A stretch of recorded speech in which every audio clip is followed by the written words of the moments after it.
Hey folks, welcome back.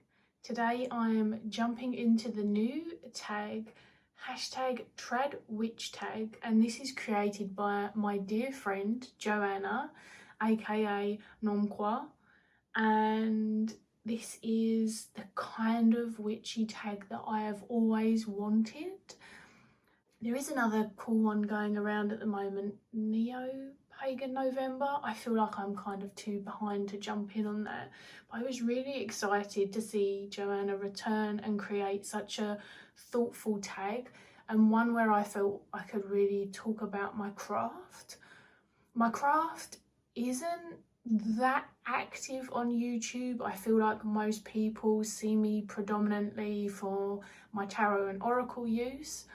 There are a few reasons for that. One, my tarot and oracle use is longer standing, but two, it's kind of hard to share over here. I don't always feel like there's a way to do so unless we have these conversational tags, and also where I don't feel my face at the moment, it's a bit of a point of contention for some people. Hopefully this will spark more discussions like this in the witchcraft community and get us more conversational. There's a lot of really good teaching content out there, but I don't know, not as much conversational I feel as in tarot land. So I don't know, if you think there is, let me know where it's happening.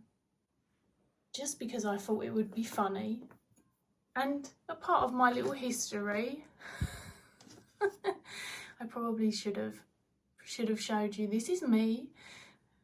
I don't have much left from my childhood or my history, which you'll hear about, but I do have that picture that was, I'm assuming, a parent's or a grandparent's. Oh, I really need to get a wick trimmer. And we're going to light this glorious creation, and perhaps you can watch that until I give you something else to look at.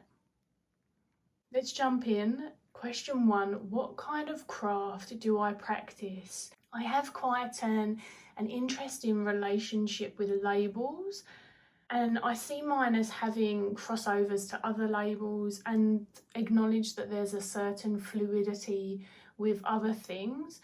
But also that's not to say that I practice just everything or anything or take from everything. It's more of an acknowledgement of those connections and interweaving of aspects of our practice. So I actually enjoy labels for those reasons. At the end of the day, they tend to more be for us than anyone else, to help us access material that perhaps is going to inform our particular approach.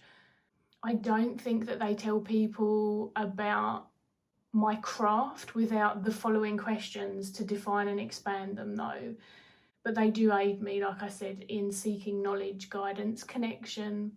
So I would call myself a folk witch and say that I practice folk witchcraft and traditional witchcraft, predominantly British and Scandinavian, with loose European influences from elsewhere. I work deeply with the Norse pantheon, and there's definitely like strong paganism influences without getting into more titles. Question 2 is, what paradigm, faith or philosophy informs my craft? My approach has changed so much. It's always been a blending of aspects, but it has evolved into different forms over the years. I would say that my particular blend is predominantly driven by the meeting of animism and psychology. And I know that some people feel like the meeting of these just don't make sense to them. For me, I don't feel that these are at odds with each other, especially when we're able to redefine this, update it, and see how the meeting of an animistic existence and the desire to understand human experience through psychology complement each other. I do think it has softened my psychological approach and moved it away from more sort of confined, dated forms. But I also don't believe that that's a new blending, not if we really look into things. Psychology being and psychotherapy being an incredibly broad topic with many schools of thought encompassed. It kind of reminds me how Robin, the author of Braiding Sweetgrass, describes the relationship between science and animism as equal and complementary when we're willing to allow them to meet each other instead of opposing each other. So I don't feel like I'm going to describe this as articulately. That's not to say that it's for everyone, but that's, for me, they definitely meet and challenge and expand each other.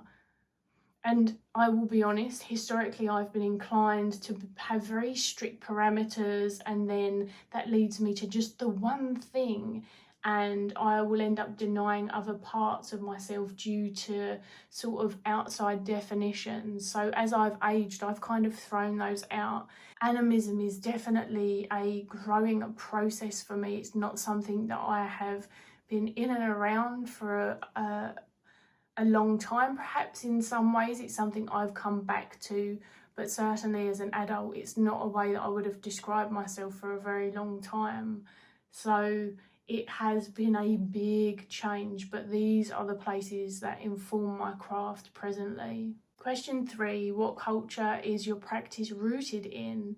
Again, this is predominantly British and Scandinavian culture, as this is where I live.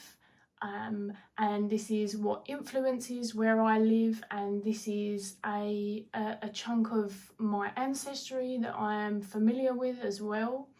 So the meeting of the Scandinavian influences as well, even in Britain, really bring that sort of syncretism in. We can even look at the progression of the runes and their life into being another wave from the Futhark to the Anglo-Saxon. I feel like mine is again very rooted in the land, and that is one of my biggest teachers now, but also specifically when we're getting into some of the Scandinavian elements, perhaps some of the Celtic realms as well, in those other European influences. I have some amazing teachers. I have some amazing friends who are based regionally in complementary areas in the world as well, so that not only is the part of the culture that has been brought over and infused and that's part of my ancestry or part of my experience an aspect, but also there's reverence to the study and those practices that I might not be as privy to otherwise. So not every practice is something I was born into. They're not closed practices, and they are relevant and complementary practices. But of course, as well as experiential workings like you can do on the land that you're literally standing on, I feel like if so, there's even more study required for those elements that perhaps are a huge part of my practice, but aren't always something I can witness every single day. So question 4 is, how long have you been practicing and how did it all start? This is an interesting one. I will try and be quick and recap from little me to now me, which there is a big age difference.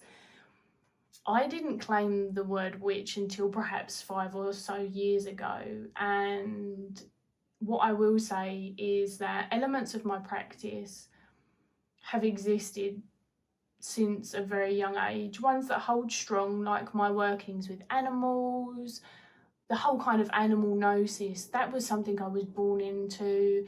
Tarot was also something I was born witnessing, like pretty much from the get-go. But despite being around witches from a young age, and I attended lots of gatherings and rituals and ceremonies of all sorts, but I think it's important for me to define that this is something that I didn't assign myself to. I was privy to it, I sometimes was a part of it, but it wasn't, I didn't take that word and infuse it into my being. And without taking people into my history, I had some parental expression of this caused me some disease as well. Mainly some of their engagement with spirituality as sort of a whole, and the witchy aspect coming into that. And so as a kid, it's very hard to know the layers, the variations, and how to differentiate between what feels safe and healthy and what doesn't feel very comfortable. So I enjoyed aspects and didn't enjoy others, and it meant that I had a difficult relationship with just that whole world, living between the two households, one that practiced and had a very spiritual view, one that didn't. So I predominantly stuck to divination.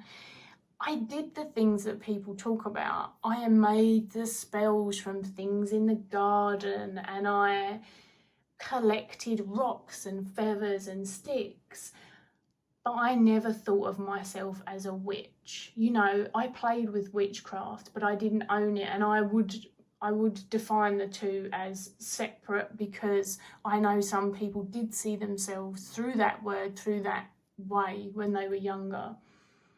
So it wasn't a dedicated practice in the same capacity. It was experiences, it was observations, it was an ever-changing way of living. But until, like I say, 5 or so years ago, I mean, I'm losing time since the panny, so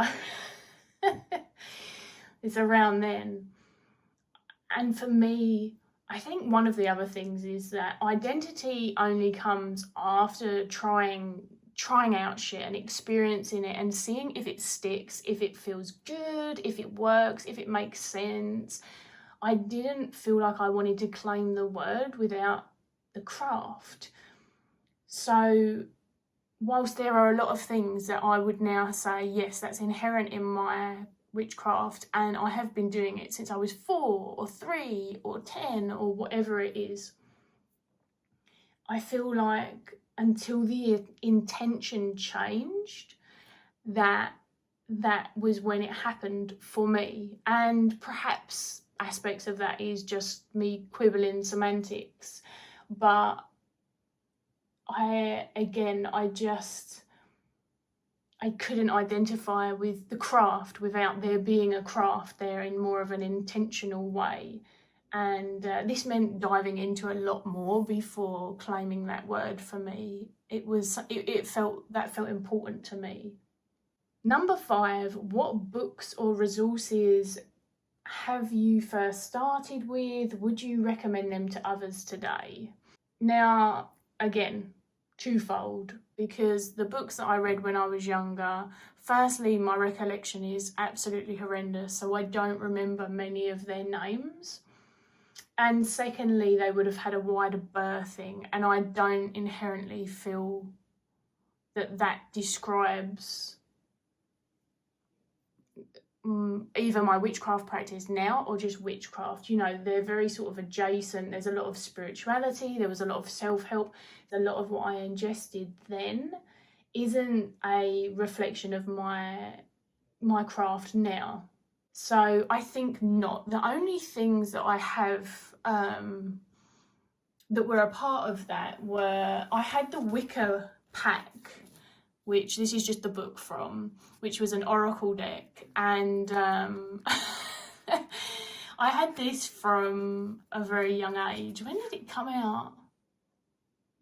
2001. So I'd have been just about preteen, hitting my teens for this one.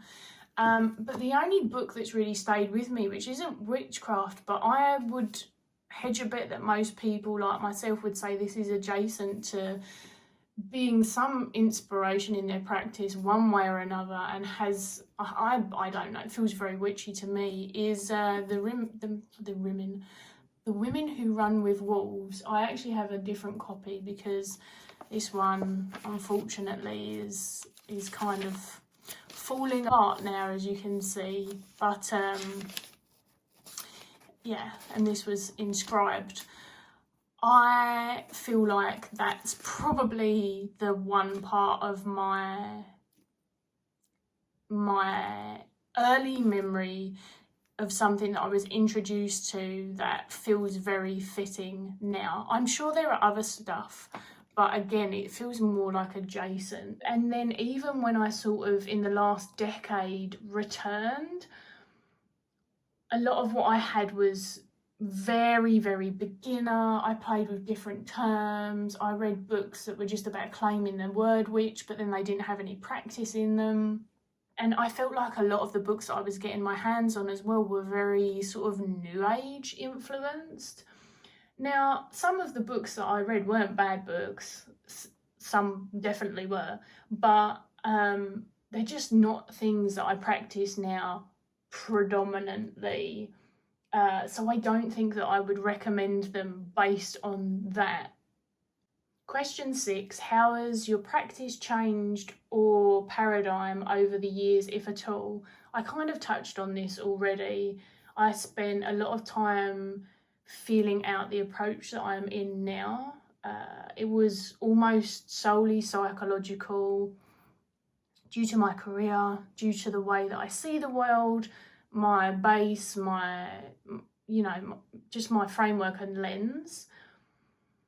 But within the psychological, I think I want to make a heavy acknowledgement of like somatic influences and the way that I work with people in psychotherapy as well, because sometimes when people think psychological, they go straight to analytical and they miss out the emotive and the somatic. And they're definitely in there. But then because I am very, very nature-based, I definitely felt out those practices. Green witchery doesn't probably describe me, but very nature-y. Much of this has remained, but the titles have kind of changed over time. At points I call myself an atheist. This is definitely impacted by aspects of my experience of spirituality and religion as a younger person. My approach was from a place that wasn't bringing me connection, that was sort of segregating me, maybe trying to keep me safe, maybe trying to help me avoid disappointment or stop me from being wrong. I don't fucking know. And then I realised how my working with animals, both in life and death and sort of spirit, suddenly moved into this witchy craft of themselves, and that opened into deity, which is something, even if you watch my older videos, you'll know that wasn't a part of my practice. It was just kind of a catalyst for a deeper evolution into working with energy and life beyond the archetype of things. And that's when the more animistic view came in, which is a huge jump to even where I was 10 years ago. And I still think the animism is a growing practice, and it's a practice of having trust in things that you can't see, which isn't something I had a lot of capacity for even 10 years ago in some ways, and in some very big ways. As this has happened, I've taken on a much more land-based working process. And all of this just came together in a way that has made sense to me on every level and kind of complemented things that I was already naturally doing. Of course, I added in things that I didn't, but it's not felt forced. And during this process of evolution in my practice, there were certainly points where things were forced, when I was trying something on and it didn't fully fit, and I was trying to make it fit. And that's not what I want from my practice. I think that this is when folk witchcraft really opened its fullness to me and gave my practice a name that felt, it made sense. It was very, very kind of, yes, this is what it is. But to be able to reach for sources that spoke to this shared experience, as well as seeking inspiration from elsewhere, which is something I still like to do. Traditional witchcraft is very complementary to my practice as well. Question 7 is, what does your daily regular practice look like? What do you do on a regular basis? I mean, all bets are off, right? I experience chronic pain every single day, and I have done every single day for many, many years now, unfortunately. And I am a disabled witch, and I think that even if you're not, daily practice brings up some interesting discussions, but certainly, speaking from my experience, which is all I can do, that daily practice changes, and sometimes it's just not daily but regular, which I like that sort of nuance was added into the question.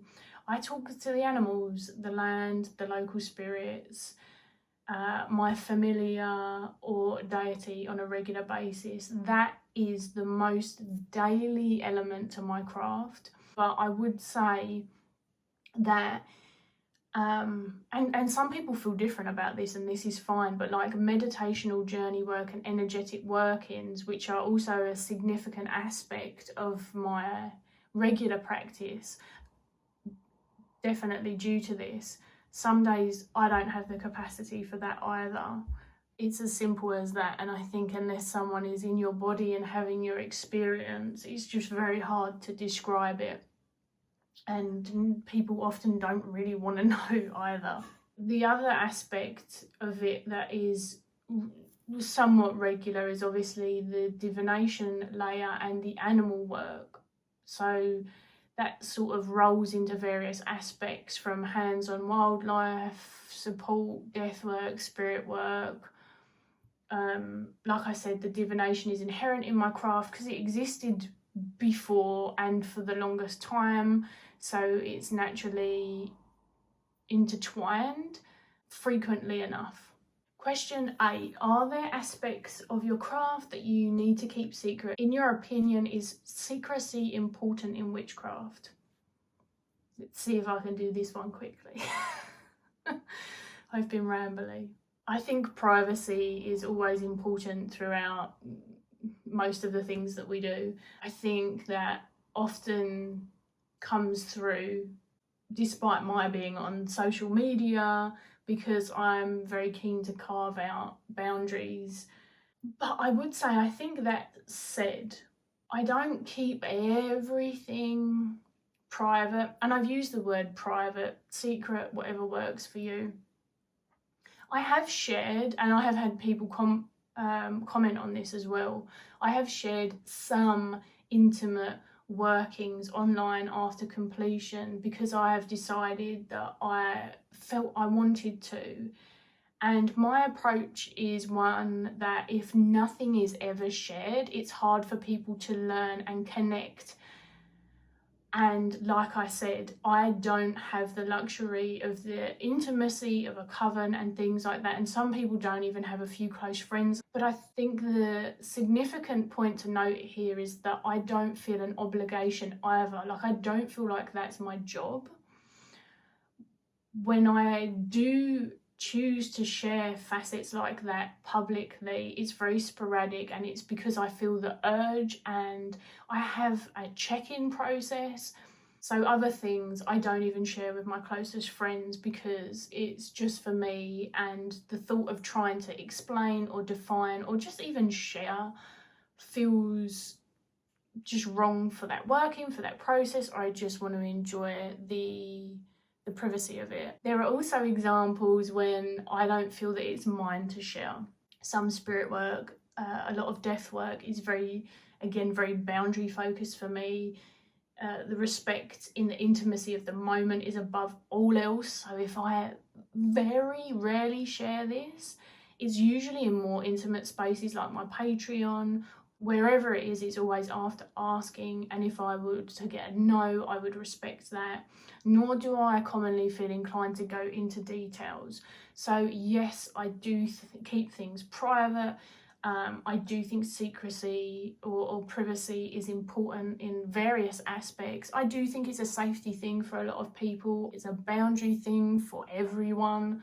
And that's kind of where I land on that. I have shared some things that people would say to me they would never share. And then there's a lot of stuff that no one has seen. Now we get to look at some more stuff. This is Some of the tools that I use regularly, and this is question 9, and what I would say is I've focused in on the word tool because a lot of the things that I use, I just wouldn't call them tools out of respect, and also tools to me sort of feel like they've somewhat been crafted. So a lot of things that like aid my craft are the feathers, the bones, the stones that you can see in my altar space. My main ones currently, obviously, divination. So divination, I mean most specifically, we've got oracle. This is the Memento Mori oracle, and then continuing with the cards, tarot. This is the Trionfi della Luna tarot, and then my runes. I would be fighting this bag forever. Here is a couple of my runes. These are my Elder Futhark, and then you can't see them, but behind here I have my set from Joanna actually that has also the expanded Anglo-Saxon, so that I can work with both. So they are my runes and my divination tools. The other things that I work with most commonly, so we're talking about like really regular practice tools. I did make this is a feather sweeper, and if you are familiar with Gemma Gary's Cornish Book of Ways, then you will know what a feather sweeper is perhaps. This is for energetic workings, directional stuff in particular, and I use this a lot. Then I've got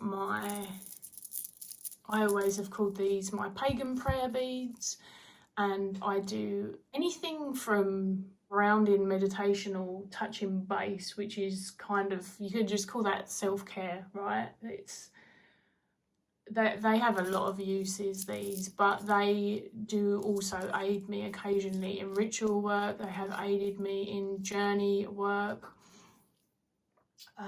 They also have an animal element aspect to them, which is incorporated and infused in here. They also have a spirit element attached to them. I have an inclusion in here from one of my now deceased geckos. I have my main working poppet, because I do have a couple, but this is my poppet, my representation of moi with my tag locks in it, and some colours and associations that mean a lot to me. And I do a lot of somatic working with this and using it as a vessel. I don't even really feel like I would want to go into more of that right now, but it is something I would talk about. I have talked about it before, but yeah, that summarises that working pretty well for me. And finally, because I can't take credit, like I said, for the bones and things that are kind of tool adjacent, that are a part of like connection, communication, journey work, ritual, you name it, it's quite simply candles. Candles, candles, candles. Candle magic and fire magic then, because it brings me both, which can work together but also separately. Here are my gorgeous scribes. Of course you don't need these, I mean you don't need any of this, right, but very importantly, so you can do this with, if you're really committed, a fingernail or like a pencil or whatever, if you want to write something on one of your candles. But basically any candle magic, it's one of the most accessible rituals to me. It's one of the most just everything. I do a lot of jar work, but in terms of like a pre-existing tool, definitely candles. And whilst I have this gloriously fancy one there, tea lights, little chime candles, anything will do. So number 10 is, what books or resources would I recommend to newbie witches interested in my kind of craft? Before I get into that, I would say that one book alone is never enough. I do think it's important for us to stop expecting anything, like in terms of solidly and in totality from one source. But more so, I think having a community, teachers, mentors, guides, I don't know, whatever you want to call them, is helpful, and it fills out that kind of lived experience, especially speaking as a solitary practitioner. And this is in a way that books can't. So my recommendation wouldn't be solely book orientated anyway. So anything from joining a witch's Patreon, or if you can't start there, like their YouTube, it may be less community based in that way, or less intimate because of the public nature. But like any of those access points, they are a game changer alongside books, podcasts, just other forms of listening and engaging with, alongside the fact that a book is on its own not a craft. So all of these books that I recommend, or I'm going to recommend, they're very much a lived process and best engaged with in that capacity. So this is one that Joanna had already recommended, but I am going to wholeheartedly follow suit because this is one of my favourite all-time authors. This is Roger J. Horne. Folk witchcraft alone isn't beginner. It might not feel beginner friendly to all, because if you are literally unfamiliar with what folk witchcraft is at all, you may want a little bit more to reference some of this. But then in the same way, this has a presentation of tools and practices and an invitation and a description which is not overwhelming, feels pretty timeless, feels very open regionally. It doesn't feel too tied, it doesn't feel culturally tied. Mostly it has like a very neutral presentation. He speaks to you with reverence but without the airs and graces. It's very grounded and workable too, and so for that reason I feel like it is beginner friendly, but you may just find yourself wanting to understand a little bit more alongside that, which is fair enough, right?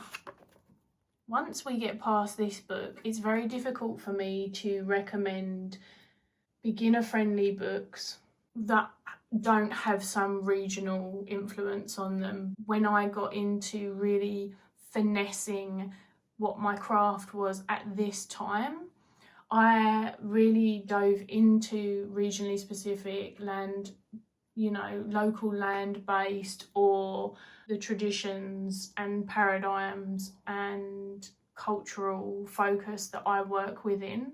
That said, these books that I'm going to recommend are very popular across the globe, and a lot of other witches who have been practicing a lot longer than I have as well have said that they feel that there's a lot to take from them and utilise in their own practice. But I don't know if I feel that that is newbie friendly or not, because it's still requiring quite a lot. So just bear that in mind. So my next favourite is Nigel Pearson. He has a host of books. So this is Walking the Tides, and this took me from a more, I suppose, I don't know if you want to say neo-pagan, Wicca adjacent sort of Wheel of the Year, working into something a little bit more seasonally fluid for me and open. As you can see, I still have a Wheel of the Year. I still like to mark the specific dates, but the way that I work with them in practice is far more rhythmic. It passes over a set amount of days. This meets sort of the local history and land-based needs that I'm looking for, influenced by seasonal living and, like I said, the Wheel of the Year. It's less prescriptive but complementary to the neo-pagan route, I feel. It is rooted in England, so it just may not be appropriate to you. I stand by what I said, the premise of it being being able to extract this information and the things that he's drawing attention to, like paying attention to the seasons, and doing so through not only like weather, but how the plants behave, what the animals are doing, what the history is, what are the local customs and celebrations that go on at that time of year, what is the rhythm, what is the law, as he puts on the front.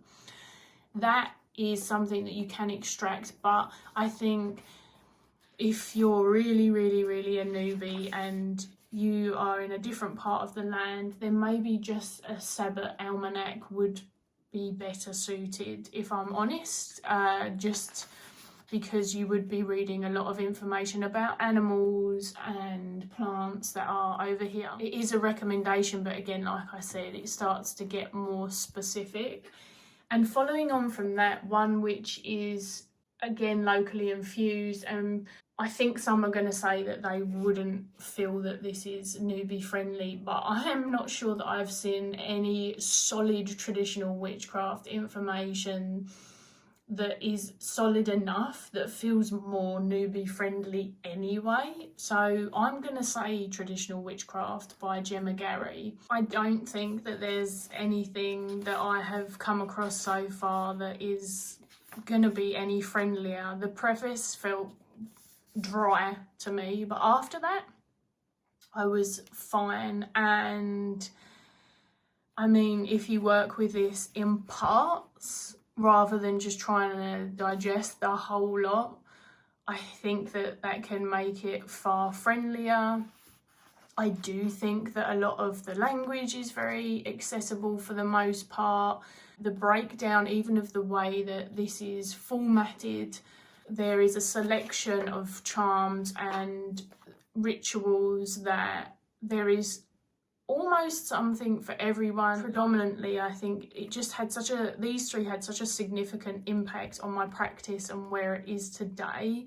And I feel like these are the three books that I would give someone that I feel, okay, yes, they're quite informationally thick, especially these two, but if worked with in a way where you don't just read front to back, because I don't think that we're really taking in the practice or engaging with it in that capacity anyway, and going back and getting into the grit of them, highlighting bits. I have notes on all of these books on my phone, so that's one way that I sort of work alongside and with them.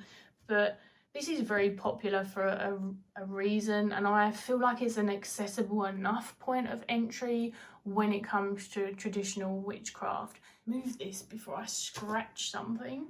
I think one of the things that I would note is that they were all witchcraft specific, and there's a lot of stuff that is infused in my craft that is adjacent to. I have got fantastic books on Norse mythology, books on land-based wisdom.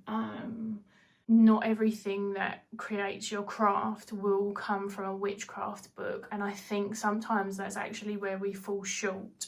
So these aren't recommendations for a newbie, but just as a really quick insight: a communion of subjects, animals in religion, science and ethics, the Poetic Edda. I do a lot of deathcraft with my cat eat my eyeballs. Like, there is a lot of things that I am a part of and that I take in and that infuse that don't come from witchcraft books.